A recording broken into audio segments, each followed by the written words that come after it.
kebijakannya.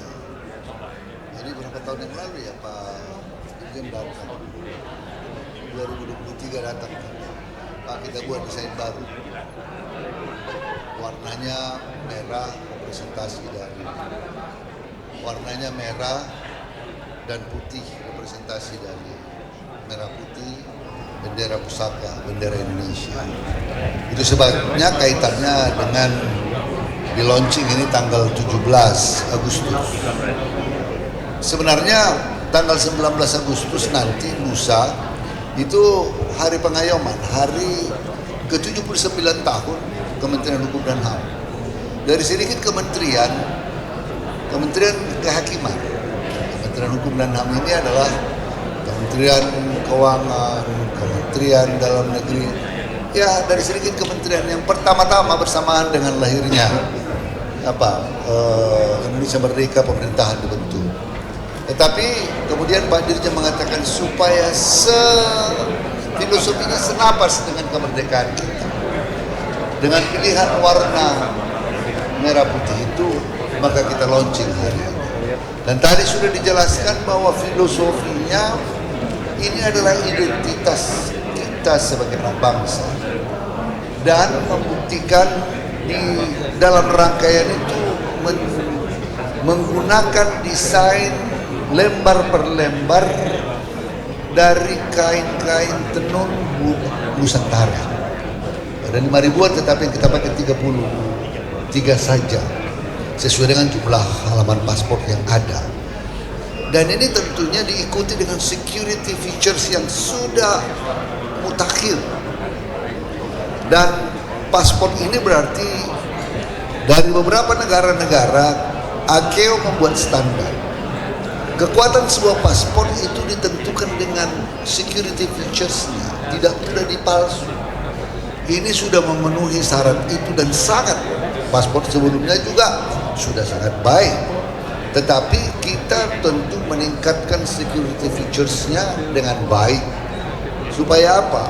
Paspor kita ini menjadi, di samping menjadi identitas pribadi, juga identitas kebangsaan, dan juga merupakan satu alat perjalanan ke beberapa negara yang aman, kuat, dan tentunya negara-negara lain.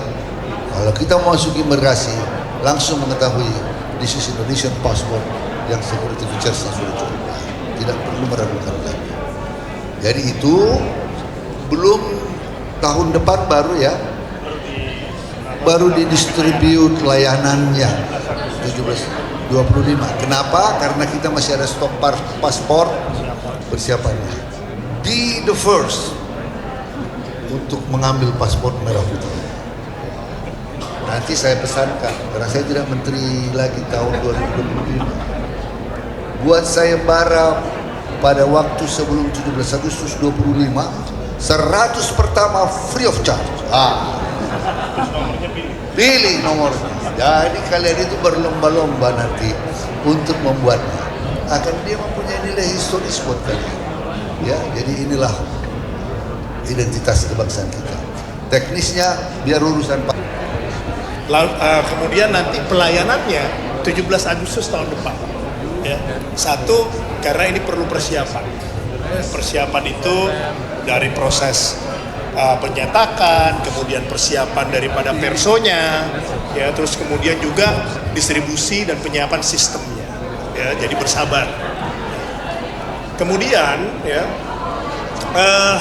seperti yang saya sampaikan tadi ketika di dalam acara, ada beberapa aspek yang kita pertimbangkan sehingga kita putuskan hal ini. Saya menambahkan apa yang tadi disampaikan Pak Menteri kaitan dengan kekuatan paspor. Satu adalah dari sisi security, kemudian dua adalah kondisi keamanan negaranya masing-masing. Ya. Kemudian ketiga adalah kaitan dengan diplomasi. Ya. Kemudian ada satu lagi, yaitu perilaku daripada warga negara Indonesia di luar negeri. Ya, jangan overstay. Ya, kalau misalnya bekerja juga pakai izin yang tepat, ya, sehingga apa? Warga negara Indonesia juga harus menjaga perilakunya ketika di luar negeri. Ya. Jangan lewat izin tinggalnya, menggunakan visa yang benar dan seterusnya. Ya. Sehingga apa? Nanti kita semakin kuat. Paspornya, urutannya bisa juga menjadi 20 besar, gitu kan? Jangan hanya hal-hal yang istilahnya pinginnya instan, ya jangan. Gitu. Kita harus mulai. Nah makanya kita mulai dengan desain paspor ini, kita launching, ya, pelayanan tahun depan. Sesuai janji beberapa bulan yang lalu saya akan sampaikan di 17 Agustus tahun 2024 launching desainnya.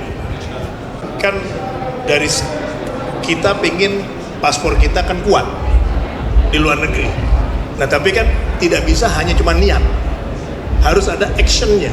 Nah ini adalah salah satu actionnya, ya. Kemudian yang berikutnya sekaligus mengedukasi. Kementerian lembaga, ya, tidak hanya membuat kebijakan saja. Ke depan itu juga harus juga ada aspek edukasinya.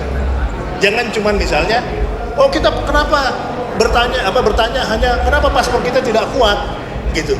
Loh, kita balikkan lagi, perilakunya dijaga. Ya, di luar negeri jangan overstay. Overstay itu apa? Misalnya dikasih waktu cuma 30 hari, dia malah 60 hari atau malah 1 tahun. Sehingga itu tercatat di imigrasi di luar negeri. Misalnya orang Indonesia itu tidak patuh, misalnya. Itu salah satunya dan itu hasil komunikasi. Oke, berarti kan kita harus mengedukasi. Ya, jangan overstay. Kalau misalnya bekerja, misalnya di Amerika, pakai izin kerja. Bekerja di Malaysia, pakai izin kerja. Bekerja di Arab Saudi, ya kenapa? Karena itu juga untuk melindungi, ya kan? Sehingga dua arah. Dari sisi pemerintah amankan sesuai dengan ICAO yang tadi International Civil Aviation Organization. Dia punya standar, ya. Halaman 1 apa, halaman 2 apa, dan itu harus secara berkala itu diganti. Ya. Nah, inilah yang kita tanamkan di Direktorat Jenderal Imigrasi. Kita selain mengeluarkan kebijakan, ya, banyak kebijakan yang dikeluarkan, ya, tetapi kita juga ada faktor edukasi kepada masyarakat. Ya.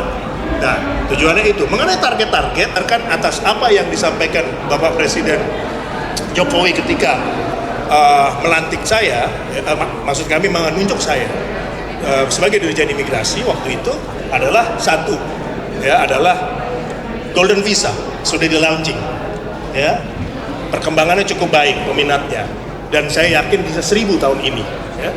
Kemudian kedua adalah transformasi, ya, kita lakukan, ya. Kenapa? Bisa lihat salah satunya adalah misalnya pelayanan di mall, ya, pelayanan kemudian Sabtu Minggu, ya, ASN loh kerja Sabtu Minggu, ya, percepatan bisa, ya, pelayanan di mall, immigration lounge, ya, aturan-aturan yang memberatkan kayak waktu itu misalnya mau ke haji harus ada rekomendasi, mau sekolah di Indonesia rekomendasi, kebanyakan rekomendasi itu sudah di dalam PP peraturan pemerintah yang terakhir udah kita hilangkan rekomendasi-rekomendasi yang membuat proses itu menjadi lama. Kemudian yang berikutnya adalah digitalisasi, ya, banyak segala macam feedback positif atas apa yang ketika misalnya satu autogate, ya, bisa cepat tidak perlu antri. Kemudian online visa bisa aplikasi bisa pakai e-visa imigrasi.go.id secara online, ya. Pelayanan cepat, ya, kita lakukan, ya, dan mudah, ya. Dan kita lagi secara online itu akan juga menghilangkan calo, ya, gitu. Kalau misalnya tidak online, otomatis saya minta bantuan calo.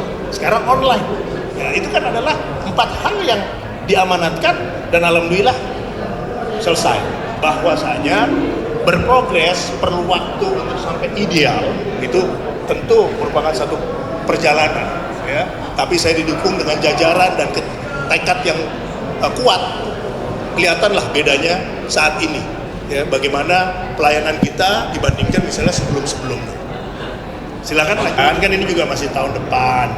ya. Terus kemudian kita ada rencana, ya misalnya kita belum cari cara bagaimana supaya misalnya yang mengganti, ya kan ada memohon, ada penggantian, terus kemudian kita bisa bikin misalnya penggantian dari yang lama ke yang baru, misalnya masih berlaku lama 3-4 tahun ke depan gitu. Nah, itu kan kita bisa atur lah bagaimana supaya bisa kemudian nanti setelah 3 tahun sudah merah semua gitu kan, kita bisa atur nanti kebijakannya seperti apa, ya kita akan pikirkan. Tapi sementara yang lama masih bisa dipakai, nggak ada masalah gitu kan. Memang ini merupakan journey, ya.